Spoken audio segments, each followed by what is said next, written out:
النهاردة معانا 3 قصص حصلت بالفعل، ويلا بينا نبدأ القصة. في أول أجازة نهاية أسبوع ليا في الجامعة، أنا وصحابي قررنا نروح حفلة واحد زميلنا صحابي قالولي عليها. قعدنا في السكن بتاع الجامعة لحد حوالي الساعة 9:30 بالليل، وبعدين اتحركنا للعنوان اللي فيه الحفلة ما كانتش بالظبط زي ما كنا متوقعين، بس كان فيه عدد كافي من الناس عشان نقضي وقت لطيف. كمان كنا عارفين ناس كتير هناك، وده خلى الموضوع أكتر متعة. مركز الحفلة الأساسي كان في البدروم، حيث هناك كانت فيه الموسيقى عالية وألعاب ودنيا وكل اللي نفسك فيه في الحفلة. أنا شخصيا ما كنتش مهتم بكل اللي في الحفلة، فالحفلة كانت شوية مملة بالنسبة لي، بس فضلت قاعد في البدروم مع أصحابي. في الآخر حسيت إني سخنت قوي والجو بقى حر، وكنت محتاج أطلع برا البيت أخد شوية هوا نقي. بس وأنا طالع مشيت من خلال أوضة المعيشة في الدور العلوي،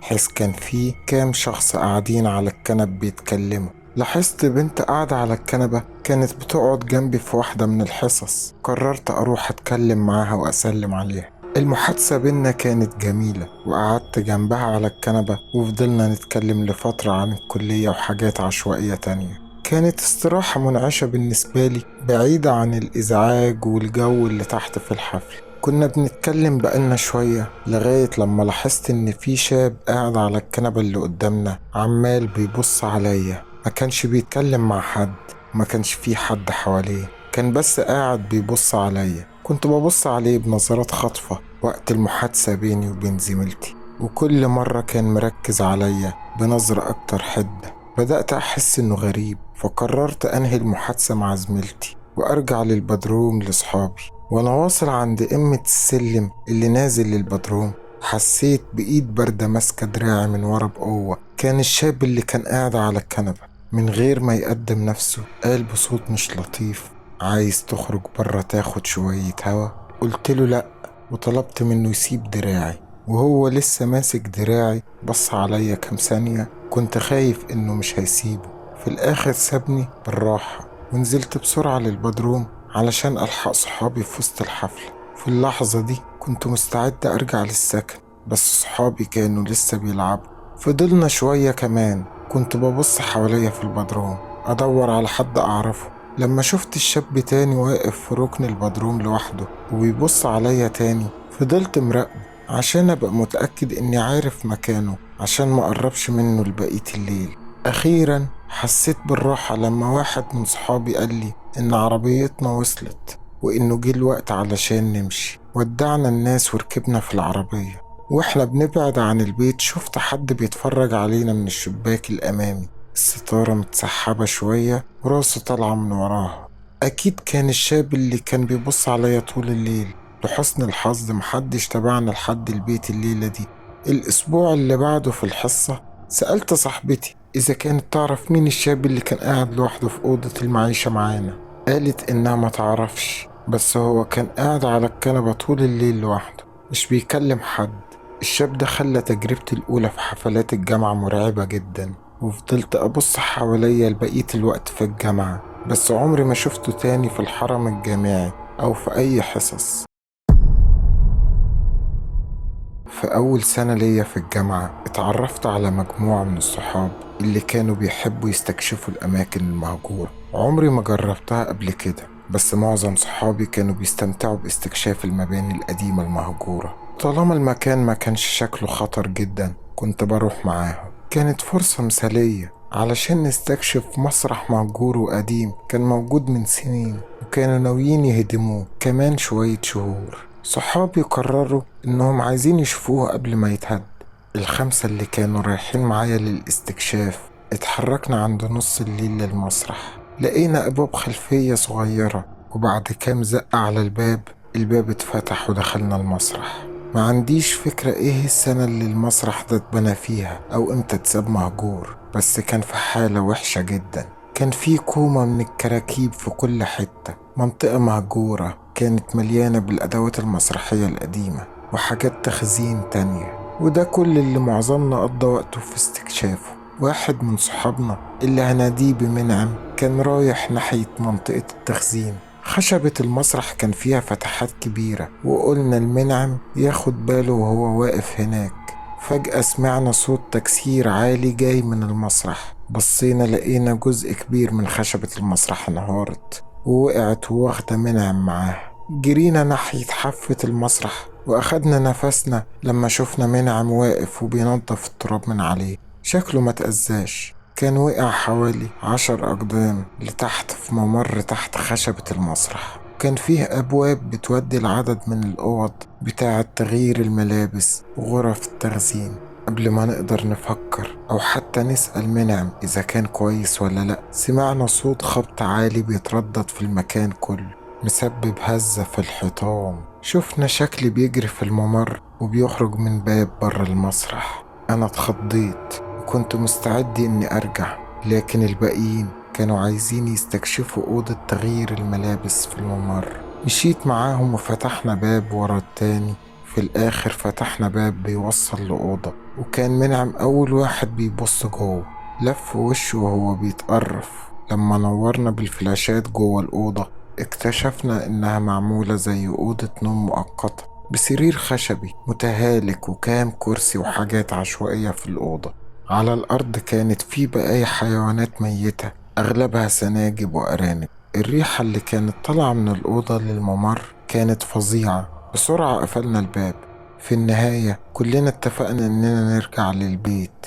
خرجنا من الباب الخلفي اللي كنا شفنا الشكل بيجري منه في الأول، وشفنا آثار خطواته في التلج ماشية بعيدة عن المسرح. أنا متأكد إنه كان مستخبي هناك مستنينا نسيب المسرح. المسرح القديم اتدمر بعد كده بكام شهر، ولسه بفكر لحد النهاردة إذا كان الشخص اللي بياكل الحيوانات دي نقل لمكان تاني ولا فضل معانا جوه الحرم الجامعي. في الكلية كنت ساكن في سكن قديم، كان من المباني اللي بقالها سنين طويلة، مليانة أرضيات بتزيق وأصوات غريبة. كنت بشارك أوضتي مع واحد اسمه نجيب. كنا طلاب عاديين بنحاول بس نعدي. في ليلة من الليالي بعد حوالي أسبوعين من بداية الترم، كنت بشتغل على بحث في وقت متأخر، ونجيب كان نايم بدري والأوضة كانت هادية. الصوت الوحيد كان همهمة خفيفة من الدفاية القديمة. حوالي نص الليل سمعت صوت طقطقة خفيفة جاية من الشباك. كان غريب شوية لأن الشباك كان قديم وما كانش بيتقفل كويس، لكن الطقطقة كانت منتظمة ومستمرة. حاولت أتجاهلها، فاكر إنها ممكن تكون من الريح أو حاجة، بس الصوت ما كانش بيقف. الصوت بدأ يضايقني، فرحت عند الشباك علشان أشوف فيه إيه. سحبت الستارة وبصيت على الساحة اللي كانت ضلمة، ما كانش فيه حاجة. الصوت وقف أول ما بصيت بره. تجاهلته ورجعت لمكتبي. بعد حوالي ربع ساعة الصوت بدأ تاني. المرة دي كان باين إنه جاي من جوه الأوضة. بصيت حواليا بس ما كانش فيه حاجة مش طبيعية، ونجيب كان لسه نايم بيشخر بس بصوت هادي. الصوت استمر بشكل متقطع لمدة ساعتين تقريبا، يبدأ ويقف من غير نمط واضح. حاولت أركز في بحثي بس الصوت كان مخلي التركيز صعب. في الآخر قررت أروح أنام وأتعامل معاه الصبح. تاني يوم سألت نجيب لو كان سمع حاجة غريبة الليلة اللي فاتت. بصلي بطريقة غريبة وقال لأ. افتكرت إن يمكن كنت بتخيل أو ده كان بسبب التوتر، لكن الموضوع اتطور بعد كام يوم وبقى غريب بجد. في نفس الأسبوع كان عندنا تدريب على الحريق في نص الليل. كلنا كنا تعبانين ومتعصبين، بس خرجنا ووقفنا في البرد لحد ما اتأكدوا إن كل حاجة تمام. وأنا واقف برا سمعت بعض الطلبة بيتكلموا عن إشاعة بتقول إن السكن بتاعنا كان مستشفى قديم، وإن في حكايات عن إنه مسكون. أنا مش بآمن بالجن، بس الصوت كان بدأ يخليني أخاف. بعد كام ليلة من التدريب على الحريق الصوت رجع تاني. المرة دي كان أكتر إلحاح، كأن حاجة بتحاول تدخل. كنت لوحدي في الأوضة الليلة دي لأن نجيب كان خرج. الصوت كان عالي لدرجة إني كنت سامعه بوضوح حتى مع همهمة الدفاية. رحت للشباك التاني وما كانش فيه حاجة بره.